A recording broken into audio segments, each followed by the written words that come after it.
से और जग बिसतार हैं बिसद जस सो राम जन्म कर है। दूसरा कारण यही है।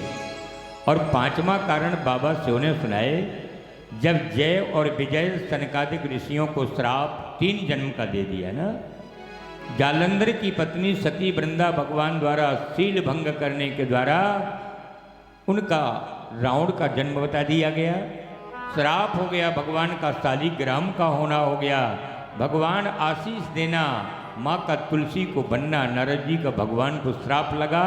और एक कारण यह भी है कि भगवान की इच्छा के विरुद्ध धरती पर कोई नहीं आ सकता है।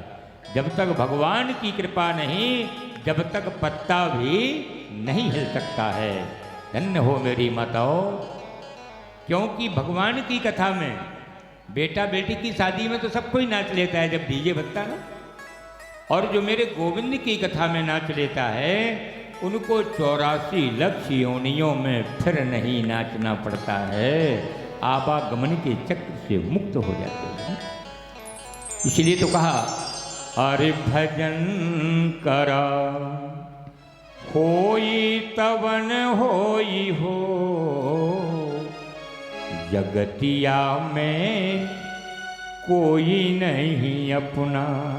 संसार में बिना भजन के कुछ है ही नहीं, क्योंकि अरे भजनो करा होई और तवन होई हो, जगतिया में कोई नहीं अपना। ओ भोले बाबा मैया से कहें, अनुभव कहें अपना, और सत्य हरि भजनो जगत सब सपूना। भजन कर कई के हुए, अरे रसोईया तपैला हुए, जगतिया में कोई नहीं अपना। इस प्रकार से माताओं बोले मैं अरो मोर तोर ते माया। लक्ष्मण जी भैया ने भी प्रभु से कहा, और क्या कहा? बोले नारद श्रापो दीन एक बारा, ओ कल्प एक तहे लगे अवतारा। आज बड़े जोरदार तालियों से स्वागत करें मेरे प्रभु का, कि सभी लोगों को बजाना पड़ेगी ताली कि आज मेरे भगवान आ रहे हैं आपकी जलवारा धाम में। क्योंकि बोले गिरे जा चकित भई सुन बानी, और नारद विष्णु भगतो पुण्य ज्ञान। कारण कवन श्राप मुनि दीना, ओ का अपराध रमापति कीना। अब कारण पूछ रहे हैं, तो नारद जी काम विजेता हो गए।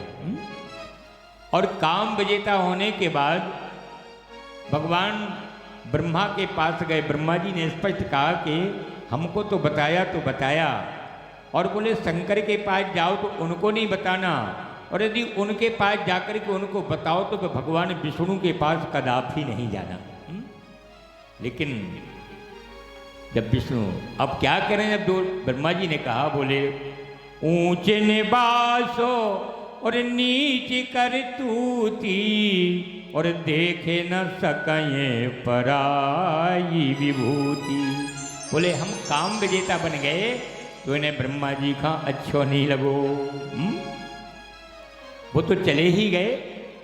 अब भगवान शंकर पे जब पहुंच गए, बोले बेहस महेश तप ज्ञानी मूढ़ न कोय, और यही जस रघुपति करें सब सो तस ही क्षण हो। क्यों कि भगवान को जो करना है उनको कोई नहीं जान सकता है, क्योंकि भ्रगवती बिलासु जासु जग होई, और राम बाम दस सीता सो। अब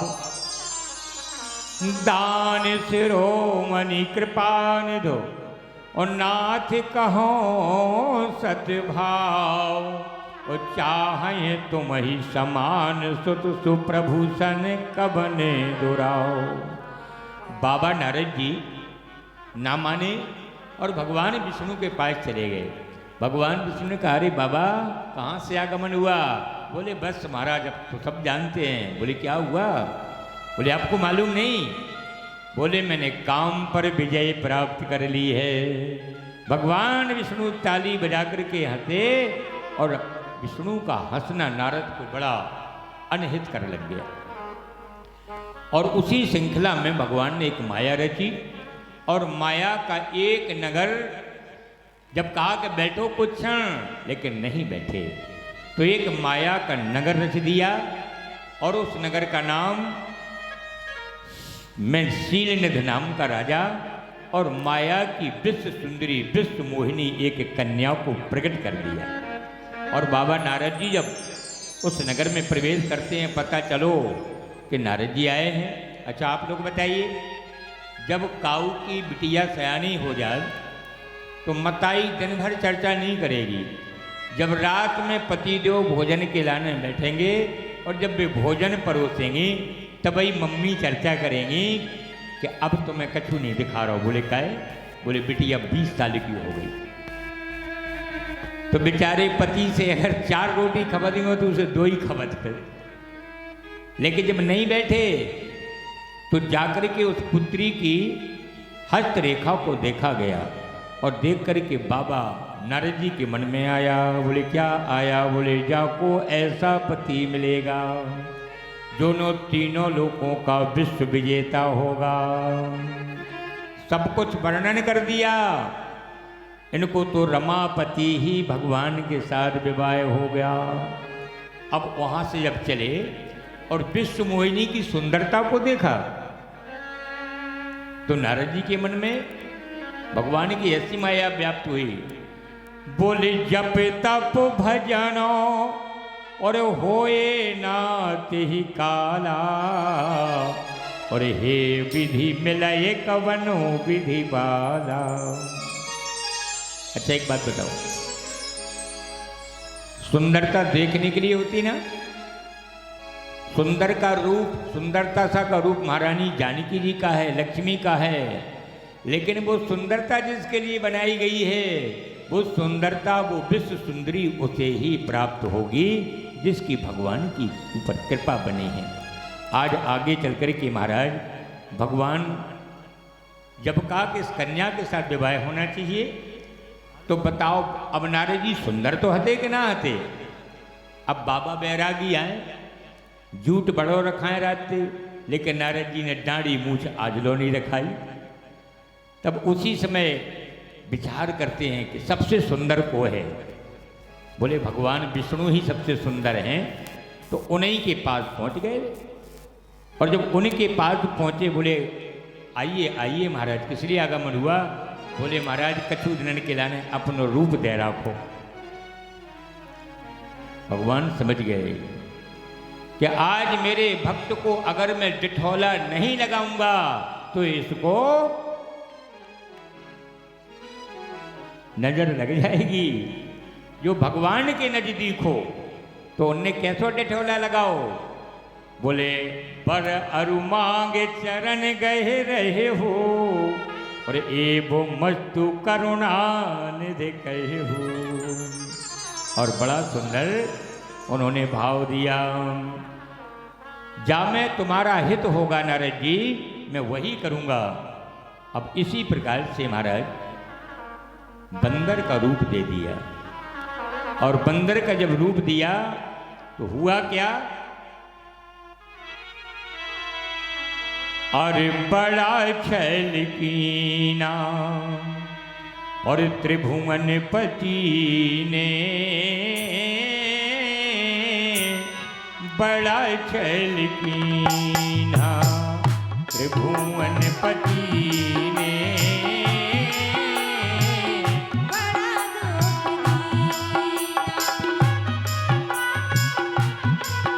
मेरे पति बने आए मुझसे भेद छुपाए, मेरे पति बने आए मुझसे भेद छुपाए। और मुख बंदर का कीन्हा बड़ा दुख दीना त्रिभुवन पति ने बड़ा चल कीना।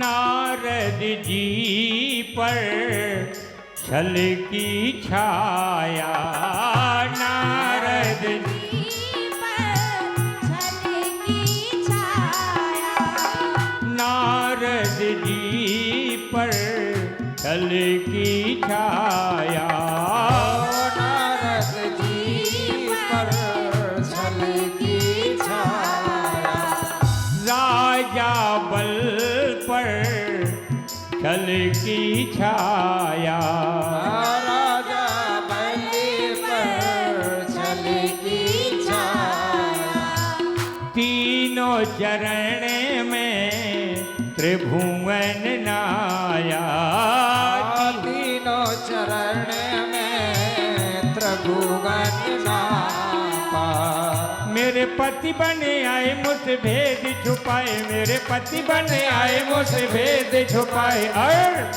मुख बंदर का कीन्हा बड़ा चल कीन्हा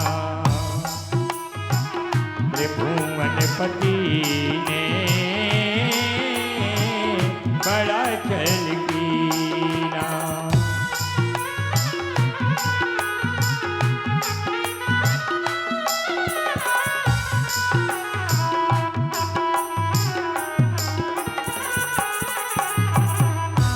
इस प्रकार से महाराज नारद जी के जब स्वयंवर में अब बंदर का तो मुख लगा और जहां माला लिए विश्व मोहिनी जाए तो ऐसे खुजाए नारद जी, देखो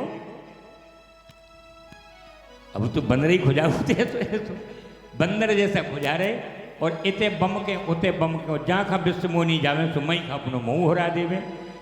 राजा महाराजा बैठे थे, इतने में भगवान विष्णु आए और उनके गले में माल्या अर्पण महारानी श्री ने कर दी, और उनके जो गण थे तो उनको दर्पण दिखा दिया, और जैसे ही दर्पण दिखाया और बंदर का रूप दिखिया तो इतने क्रोधित हुए, इतने क्रोधित हुए और श्राप दे डाला।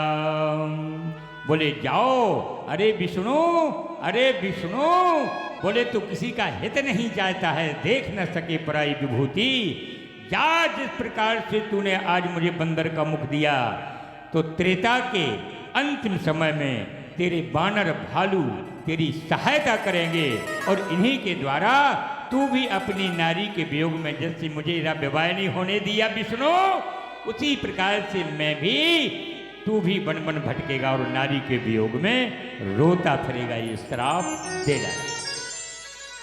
तो एक राम के जन्म का यह कारण बन गया।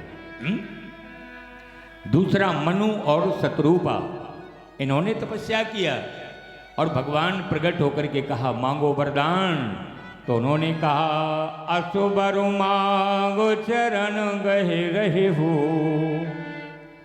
और एवं मस्तु करुणा निधि कहो। दूसरी बात, आपन समोखो जाऊं कहाँ जाई, इस प्रकार से कहा। बोले अनशन सहितो और ले अवतारा, और लई हूँ दिन कर बंश बुदारा। इस प्रकार से महाराज एक वरदान दे दिया। अब इसी श्रृंखला की एक और बड़ी बात मैं आप लोगों के बीच में कह रहा हूं कि जिस समय श्री राम का अवतार का समय आया, और अवतार के समय पहले सूर्यवंश की उत्पत्ति का कुछ कारण मैं आप लोगों को बता देता हूं। एक बार महाराज श्री मनु को बड़े जोरों की छींक आई, अब बताइए कितनी बड़ी अटपटी कथा है। और काऊ काऊ को जो पढ़ी लिखी होती माताएं बहनें भाई लोग, अगर उनको छींक आए तो वो धीरे से कहती हैं और कैसे आप छी छी छी ऐसे कहते हैं। और काऊ काऊ कहें, चाहे भोजन को थार परसो हो, चाहे कक्का बैठे हों, चाहे बब्बा बैठे हों, चाहे सास बैठी हो, और चाहे ससुर बैठे हों, चाहे दद्दा बैठे हो, आ छी। तो ये कौन सी छींक है? निशाचर वृत्ति की छींक है ना। लेकिन महाराज मनु को जब छींक आई तो एक छींक में एक लड़का पट डुमाए। बताओ, छींक में से मोड़ा मोड़ी पैदा हो जाए। वही उनका नाम जब रोने लगे तो वशिष्ठ जी महाराज ने उस पुत्र का नाम इक्ष्वाकु रखा दिया। यही इक्ष्वाकु राजा थे जो स्वर्ग से अयोध्या को ला करके बसा दिया गया था। इसी परंपरा में इनके पुत्र अनेजा होते हैं, अनेजा से पृथु होते हैं, पृथु से विश्वरंदी होते हैं, और इसी परंपरा में राजा इवनाश हुए। इनके कोई संतान नहीं थी माताओं, तो संतों को ऋषियों को बुलाकर के पुत्र सेठी यज्ञ कराया। जैसे आपके यहाँ नौकुंडी यज्ञ श्री राम महायज्ञ हो रहा ना, जो राजा रानी बने लास्ट के दिन वो खीर बनेगी, हब जिसे प्रोडास कहा जाता है, और उसी को प्रसाद में दिया जाएगा। तो राजा का सुबह तो यज्ञ पूरा होना था यवनाश का, और यज्ञशाला में प्यास लगी रात में, तो प्यास के मारे कोई अभिमंत्रित किया जल और पी गए। अब सुबह ऋषियों ने कहा कि वो जल कहाँ है? बोले वो तो हमने पी लिया। तो बोले अब रानी की जगह उस खीर को खा करके रानियों को गर्भवती होना था, लेकिन अब आप ही गर्भवता हो जाओगे। देखो अटपटो मिलो वरदान की नहीं मिलो। अब महाराज राजा इवनाश के गर्भ आ गया, और जब धीरे धीरे पेट बढ़ने लगा मिश्रा जी, अब पेट तो बढ़ गया, जो भोजन करें तो भोजन की व्यवस्था बेटा को बन गई। अब कुक्षी को फाड़ करके ऑपरेशन जैसा होकर के बेटा का जन्म भयो, और उसी समय वो रोया माधा माधा। तो फिर इंद्र आया और कनेक्टा उंगली को उनके मुखारबिंद में दे दिया, और इसी से इसी परंपरा में इनके पुत्र का नाम मानधाता रखा दिया है। मानधाता की पत्नी बिंदुमती थी, इनके 3 पुत्र हुए, और इनका सबसे ज्येष्ठ पुत्र हुआ मुचकुंद। इनकी 50 कन्याएं हुई जो सौंभरी ऋषि को वर्ण की गई थी। इसी परंपरा में महाराज सत्यव्रत होते हैं, और सत्यव्रत से महाराज त्रिशंकु होते हैं, और त्रिशंकु के बाद इनके पुत्र महात्मा हरिश्चंद्र होते हैं। वही हरिश्चंद्र हैं। बोले कौन?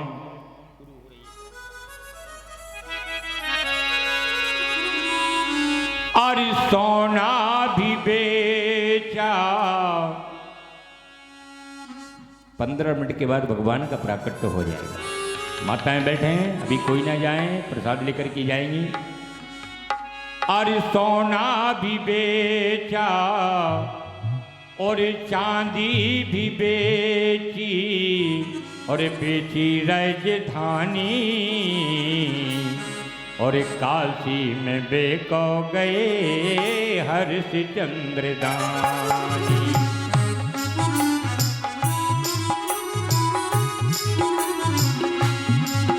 ओ काशी में बेको गए हरिश्चंद्र दानी। काशी में बेको गए हरिश्चंद्र दानी। और इसी श्रृंखला में अब भगवान की कथा के बारे में परम पूज्य देवी के द्वारा जिसे ध्यान से सुनेंगे आप, और सब लोग ताली भी बजाएंगे। बोलिए। वो शुरू हो रही है नाम कहानी, शुरू हो रही है नाम कहानी। वो महिमा पुरानी वेद बखानी, महिमा पुरानी वेद बखानी। तुलसी की बानी शुरू हो रही है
तालियों को बजाते हुए शुरू हो रही है राम कहानी।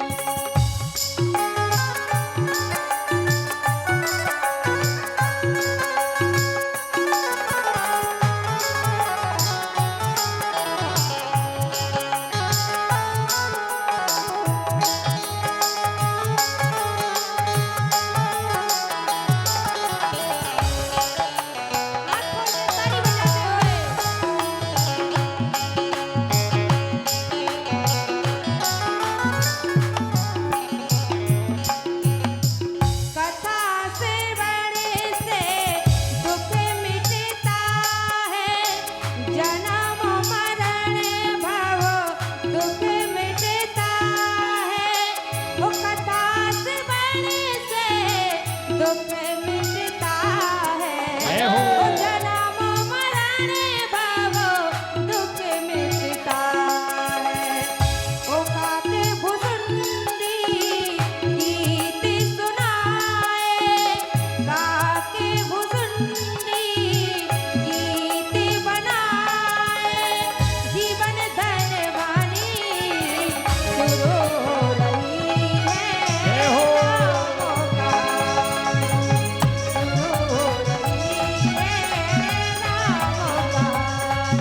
तालियों से स्वागत करें सभी लोग।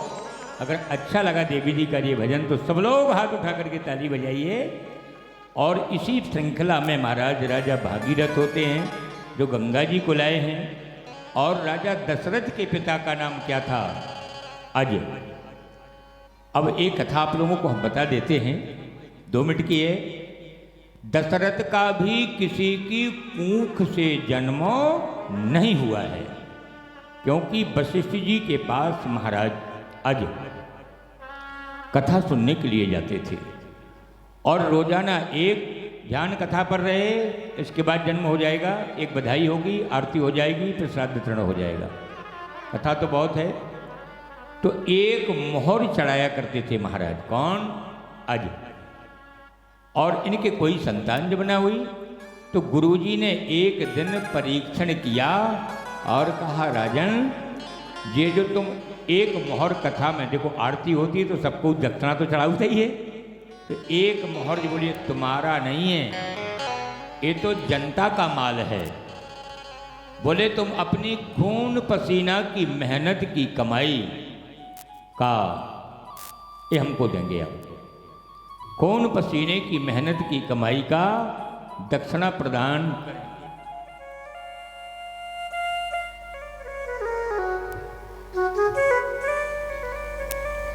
और हमारे पावन यज्ञ में परम पूज्य श्रीमती रेखा राजपूत जी पत्नी अजेंद्र राजपूत जी, इन्होंने आकर के यज्ञ में 2100 रुपये अर्पण किए हैं। भगवान यज्ञ नारायण सदा उनकी मनोकामनाएं पूर्ण करे।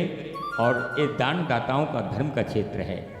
तो मेरा कहने का तात्पर्य क्या कहा वशिष्ठ जी ने कि आप अपनी खून पसीना की कमाई का ही दक्षिणा हमको चढ़ाएं। अब आप लोग ध्यान से सुनेंगे। जिंदगी में कोई मेहनत तो की नहीं। जब पत्नी को बताया तो राजा अज ने फटे पुराने वस्त्र पहने, भेष बदला और एक अयोध्या में लोहार की दुकान पर गए। बोले भैया हमको नौकरी पे लगा लो। बोले क्या करोगे? घन पीटोगे? बोले जी। बोले एक रात की घन की पिटाई का 10 पैसे मिलेगा। महाराज अज ने पूरी रात घन पीटा और हाथों में छाले पड़ गए। जब छाले पड़े उस सुबह 10 पैसे मिले और वही 10 पैसे लेकर के घर आए। और पत्नी सहित जब कथा सुनने गए तो गुरुजी की कथा में वो 10 पैसे चढ़ा दिए। भगवान गुरुदेव परीक्षण किया। बोले क्यों? अजो रोजाना तो एक मोहर चढ़ाते थे, ये तुम्हारी खून पसीने का 10 पैसा चढ़ा रहे हो। बोले हटा। देखो दान कोई भी करे, फेंकना नहीं चाहिए। और जब वो फेंका तो आंखों में आंसू आ गए अज को कि मैंने पूरी रात तो घन पीटा और आज गुरुजी ने दक्षिणा स्वीकार नहीं की। और वो एक घास में खूंटी पर रख गई। जब जाने लगे प्रसाद भी नहीं दिया। रानी ने कहा कि वो दस्यु उठा लो। और जब खूंटे पर वो रखी दस्यु को छुआ तो वो खूंटा नीचे चला गया और दस्यु चली गई।